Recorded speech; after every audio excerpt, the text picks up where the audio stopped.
Gangsters का बोलबाला बहुत ज़्यादा बढ़ गया है। आज से 15 दिनों पहले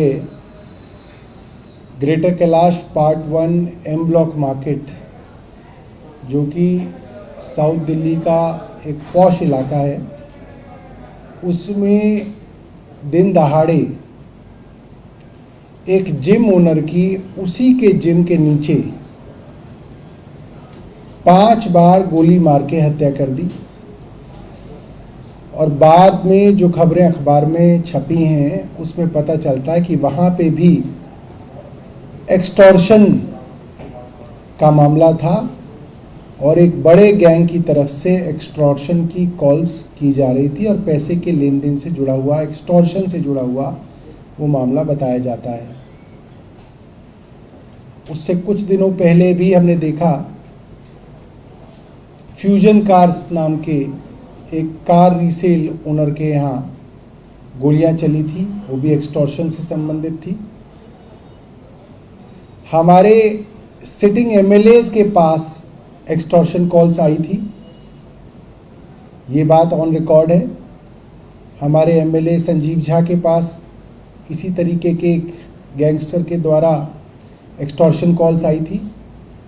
हमारे दूसरे एमएलए अजय दत्त के पास ऐसे ही एक गैंगस्टर की तरफ से एक्सटॉर्शन कॉल आई थी और कई और एमएलएज के पास भी इसी तरीके से इंटरनेशनल नंबर से एक्सटॉर्शन की कॉल्स आती रही हैं। पिछले 24 घंटों में शुक्रवार और शनिवार की बात हम बताएं तो दिल्ली के अंदर 3 मुख्य इलाकों के अंदर गोलीबारी हुई। कल मैं और राजेंद्र नगर के स्थानीय विधायक दुर्गेश पाठक जी नारायणा के इलाके में गए। पॉश इलाका है जहां पे पुरानी कारों को दोबारा से रिफर्बिश करके बेचने का एक शोरूम था। 6 अलग अलग दोस्त, ज़्यादातर सिख हैं, मिलके पार्टनरशिप के अंदर वो एक काम चला रहे हैं। मिडिल क्लास के लोग हैं, ऐसा नहीं है कि कोई करोड़पति अरबपति लोग हैं, मिडिल क्लास के लोग हैं। और उनके पास पिछले 6 महीने से एक्सटॉर्शन की कॉल्स आ रही हैं। उसकी एफआईआर वो पुलिस में दर्ज करा चुके हैं, उसके बावजूद भी कोई कार्रवाई नहीं हुई।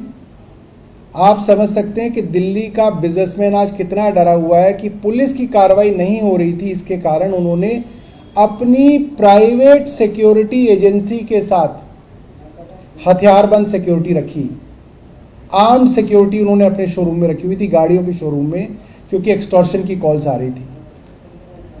और 2 दिन पहले उस सिक्योरिटी एजेंसी का कॉन्ट्रैक्ट खत्म हुआ है और उनके ऊपर इतनी रेकी चल रही थी, आप सोच सकते हैं, उनके ऊपर इतनी नज़र रखी हुई थी गैंगस्टर्स के गिरोह ने कि 2 दिनों के अंदर अंदर उनकी दुकान पे हमला हुआ। उनकी दुकान के अंदर हमलावर बंदूकों के साथ, पिस्टल के साथ आए और 24 राउंड उनकी शोरूम के अंदर फायरिंग की। बोनट के आर पार गोलियां निकल गई और पूरा का पूरा परिवार, जब हम कल मिले तो दहशत में थे। उनकी पत्नियां वहाँ पे थी, वो कह रहे थे कि साहब हम यहाँ पे काम करने इसलिए आए हैं क्योंकि अगर हम नहीं आएंगे तो हमारा स्टाफ नहीं आएगा। स्टाफ डरा हुआ है। स्टाफ के सर पे पिस्टल रख के कहा गया है कि अगर पैसा नहीं पहुँचा, 5 करोड़ रुपए की डिमांड है वहाँ पे, कि अगर 5 करोड़ रुपए नहीं मिले तो हत्या कर देंगे, सबको मार देंगे। और मालिकों का ये कहना है कि अगर हम नहीं आएंगे तो नौकर नहीं आएंगे, काम करने वाले नहीं आएंगे। काम करने वालों को भी दहशत है। और दुकान पे आते हैं तो ये डर रहता है कि घर पे माँ बाप हैं, बीवी है, पता नहीं वहाँ पे कोई हमला कर दे। छोटे छोटे बच्चे स्कूल जाते हैं, किस किस को संभालेंगे? स्कूल में हमला हो जाए, बच्चे को अगवा कर दे, बच्चे को कोई गोली मार दे। और इस तरीके की दहशत का माहौल आज दिल्ली के अधिकांश इलाकों में है।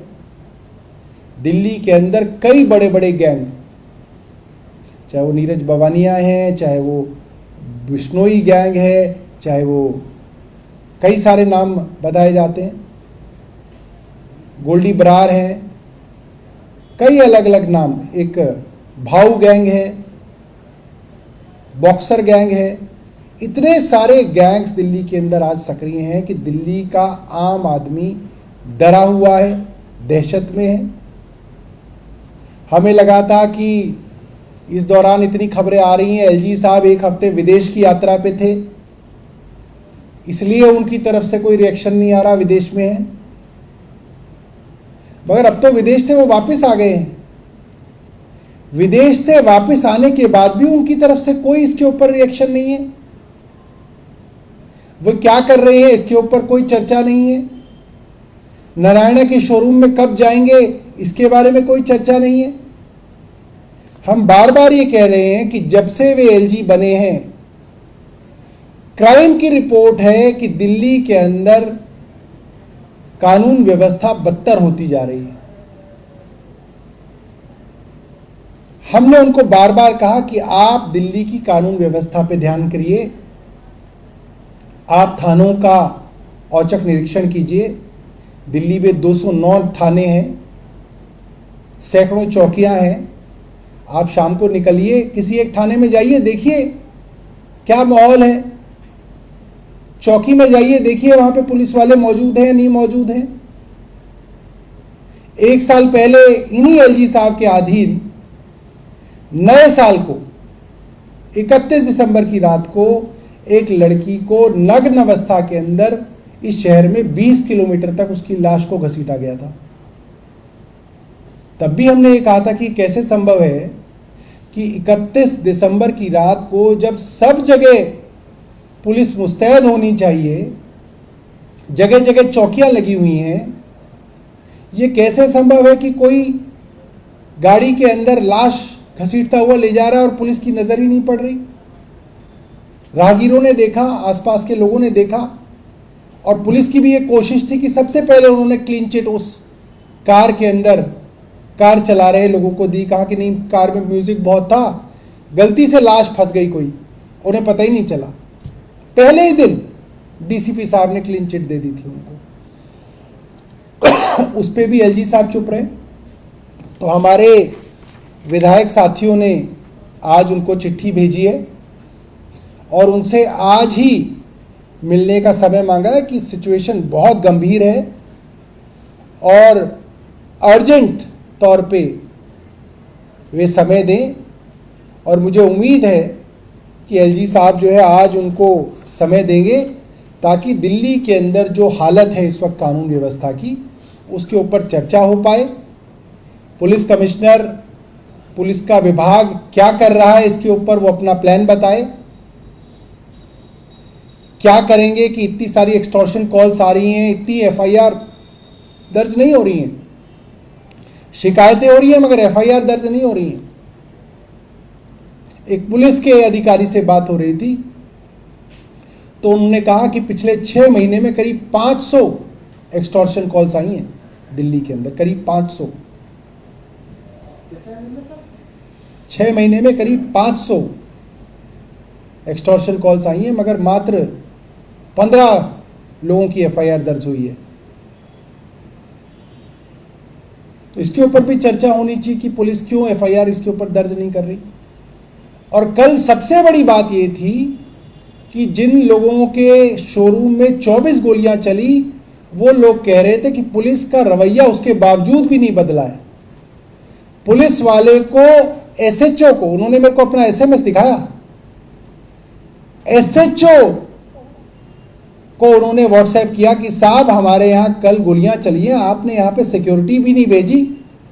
तो एसएचओ ने बोला कि फला फला हेड कांस्टेबल आपके यहाँ है। उसने जवाब दिया कि साहब मैं शोरूम में ही हूं, ये हेड कांस्टेबल मेरे यहाँ नहीं है। तो एसएचओ जवाब दे रहे हैं कि नहीं है, चेक करो। तो फिर उसने लिखा कि साहब मैंने उसको फोन किया, वो पुलिस कांस्टेबल बता रहा है कि मैं नारायणा पीवीआर में हूं। वो फिल्म देख रहा है वो कांस्टेबल, जिसके घर, जिसके शोरूम में 24 गोलियां चली हों और 5 करोड़ की फिरौती मांगी हो, अगले दिन एसएचओ कह रहे हैं कि हेड कांस्टेबल आपके यहां मौजूद है।